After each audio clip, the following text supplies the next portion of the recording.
Welcome to TS news digital. Telangana political సర్కిల్లో Judson పేరు తెలియని వారు ఉండరు.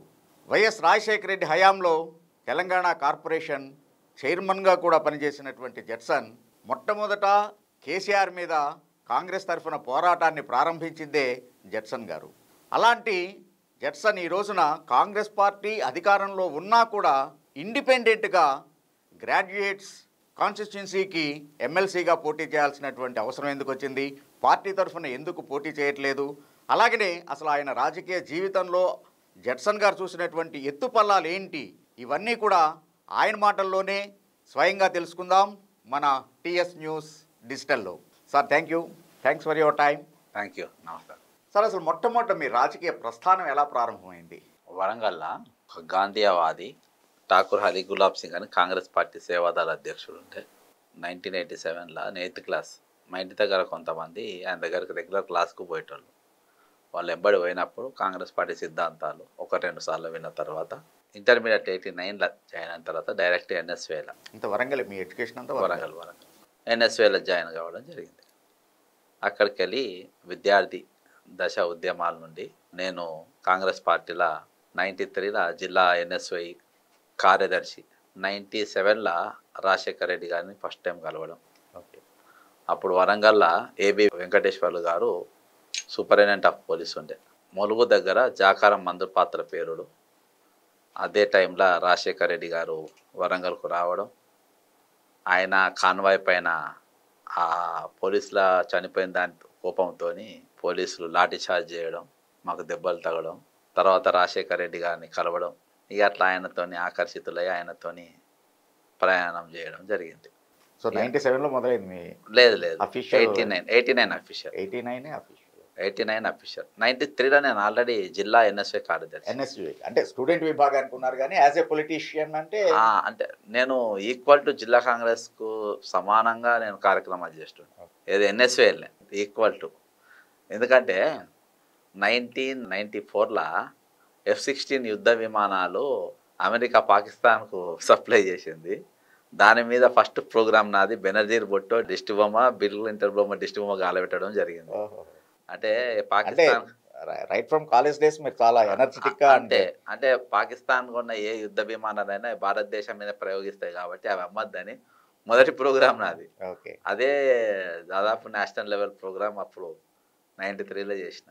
అట్లా రకరకాల 93లో మళ్ళీ ఇంకోటి మర్చిపోని ఘట్టం ఏంటంటే గౌతమ్ సవాంగ్ గారు ఫస్ట్ ఎస్పీ ఏపీకి ఉండే కదా, ఆయన ఫస్ట్ ఎస్పీ వరంగల్ ఉండే. మొట్టమొదటి చలివేంద్రం ఆయన చేతుల మీదుగా నేను స్టార్ట్ చేసిన జిల్లా కార్యదర్శి. అట్లా అనేకమైన కార్యక్రమాలు, కాజీపేటకు సపరేట్ డివిజన్ అని దానికోసము అనేకమైన ఉద్యమాలు నేను ఆ రోజుకెళ్ళే చేయడం జరిగింది టిల్ టుడే ఇయాటి వరకు. సార్, వైఎస్ఆర్ గారితో మీ అనుబంధం ఎలా ఉండేది? ఆయన ఒక లీడర్.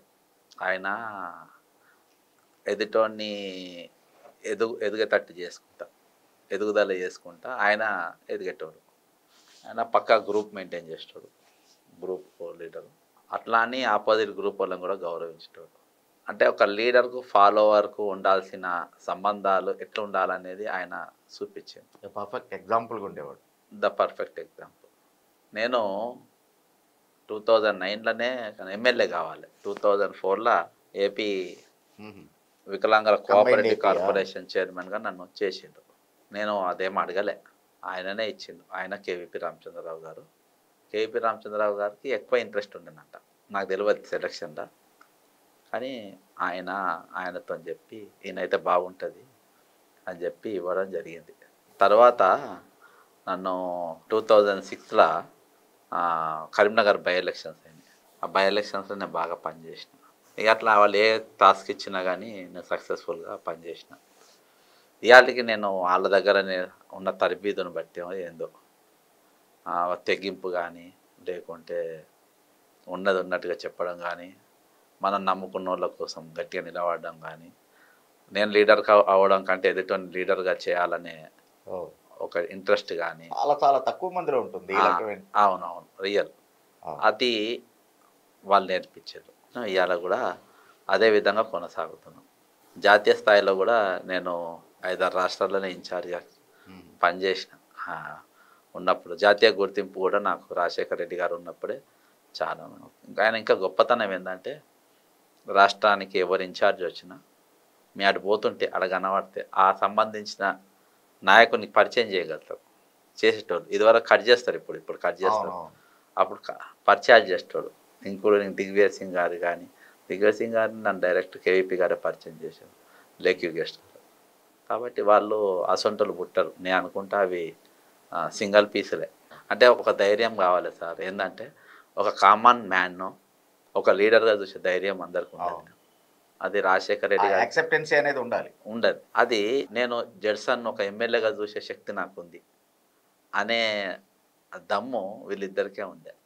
కలోనియల్ బ్రదర్స్ అంటారు రాజశేఖర రెడ్డి గారు, కేవీపీ గారికి. కాబట్టి ఆ విధంగా చాలామంది సామాన్యులను, చాలామంది డబ్బులు లేని, చాలామంది లీడర్షిప్ క్వాలిటీ ఉన్నోళ్ళను వాళ్ళు ఎమ్మెల్యేలుగా, ఎంపీలుగా, చైర్మన్లుగా వివిధ శాఖలలో చేసిండ్రు. అంత ధైర్యం ఉన్న లీడర్లు ఇప్పుడు లేరు. ఇప్పుడు అంత పెరిగి పందలే నాకు తెలిసి. కంబైన్డ్ స్టేట్ అది వికలాంగుల కార్పొరేషన్ దానికి చైర్మన్గా చేయటం అంటే it's very pride moment. So మీ సమయంలో ఎస్ జడ్సన్గా నేను ఇది చేశాను అని చెప్పుకునేటువంటి ఇది వికలాంగుల కోసం మీరు చేసినటువంటి ఇది మెమరబుల్. ఒక్కటి కాదు సార్, మేము పవర్ డ్రైవ్ చేసినాం. అతిగా నేను 850 మండల్స్ రాజీవ్ భరోసాతోని మన్రేగాలో కూడా వికలాంగుల పాత్ర వాళ్ళకు కూడా జాబ్ కల్పించాలనే ఉద్దేశంతో 8 మండలాలు తిరిగి అక్కడక్కడికి వాళ్ళకు అందులో ఏ ఉపాధి వాళ్ళకి ఇవ్వగలుగుతారు అనేది ఒకటి. అన్నిటికంటే ఎక్కువ సతీష్ చంద్ర గారు ఏపీ కాలేజ్ ఆఫ్ జర్నలిజం అని ఒకటి పెట్టిండ్రు. మొట్టమొదటిసారిగా వికలాంగులకు జర్నలిజంలో ఎంట్రీ, దాని ఫీజు అంతా నా కార్పొరేషన్కి వెళ్ళి భరించి. రమణాచారి గారు అప్పుడు కమిషనర్ ఇన్ఫర్మేషన్ అండ్ బ్రాడ్కాస్టింగ్ ఉండే, ఆయన చేతుల మీదుగా మేము ఈ కోర్స్ స్టార్ట్ చేసినాం. దాదాపు నా పీరియడ్లో సక్సెస్ఫుల్గా ఒక 2 బ్యాచ్లు బయటకు పంపినాం. చాలామంది జర్నలిస్ట్గా అయినారు విలేకరులు. అదొక ఇన్నోవేటివ్ ప్రోగ్రామ్. వికలాంగులకు, సకలాంగులకు వివాహాలు చేసినాం, అదొకటి. మా కార్పొరేషన్లో 84, 85 తర్వాత పిఆర్సీ లేకుండే.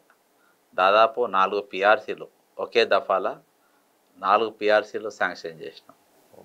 అది ఇవన్నీ రాజశేఖర రెడ్డి గారి ఇవి. మళ్ళా ఈరోజు ఒక ట్రైసైకిల్ కూడా ఇవ్వలేకపోయింది పోయిన ప్రభుత్వం. అప్పుడు ఎప్పుడు నా ఆఫీస్ కానీ ఎప్పుడు చిట్టి రాసిస్తే అన్నీ ఎవరికి కావాలంటే అన్నీ ఇయరింగ్ ఎయిడ్స్ కానీ అప్లయన్సెస్, హ్యాండిక్యాప్డ్ అప్లయన్స్ ఫ్రీగా ఇవ్వడం జరిగేది. అంతేకాకుండా బ్లైండ్ వాళ్ళకు అప్పుడు ఏదో సాఫ్ట్వేర్ నేను తెచ్చినా, మర్చిపోయిన, చాలా రోజులు అయింది. వాళ్ళకు ప్రత్యేకమైన సాఫ్ట్వేర్తో వాళ్ళకు అదే యాక్చువల్గా ఆడియో వాళ్ళకి ఆ సాఫ్ట్వేర్ ట్రైనింగ్ మా దాంట్లో అదే బీఆర్కేఆర్ భవన్ నా ఆఫీస్ ఉండే, దానికోసం అదే గ్రౌండ్ ఫ్లోర్లో ఒక ఛాంబర్ తయారు చేసి వాళ్ళకు ప్రత్యేకమైన కోచింగ్ ఇవ్వడం. అంటే నాకు యాక్చువల్గా విజువల్లీ ఇంపైర్డ్ వాళ్ళతో మంచి కాంటాక్ట్ ఉంది. నేను యాక్చువల్గా ఆల్ ఇండియా అంటే బ్లైండ్ క్రికెట్ దానికి కోచ్గా కూడా చేశాను. సో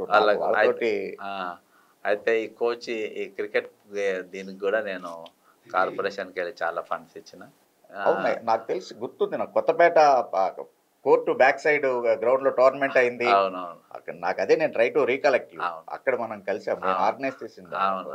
అయితే అట్లా చాలా బ్రెయిలీ లిపితోని క్యాలెండర్స్ అంతా డిఫరెంట్ ఇన్నోవేటివ్ ప్రోగ్రామ్స్, ఎవరు చేయని విచిత్రమైన ప్రోగ్రామ్ నేను చేసిన. మొబైల్ షాప్స్ అని ఒక టెలిఫోన్ బూత్ ట్రైసైకిల్ మీదనే ఒక చిన్న షాపు, అది ఖర్చు అసంటి చాలా చేసిన. నాకు హ్యాండిక్యాప్డ్ కార్పొరేషన్ చైర్మన్గా నేను చాలా సంతృప్తి చెందిన. అందులో నేను ఏది కూడా ఎండ్లో కూడా మా దగ్గర టెండర్స్ అవి చాలా ఉంటాయి.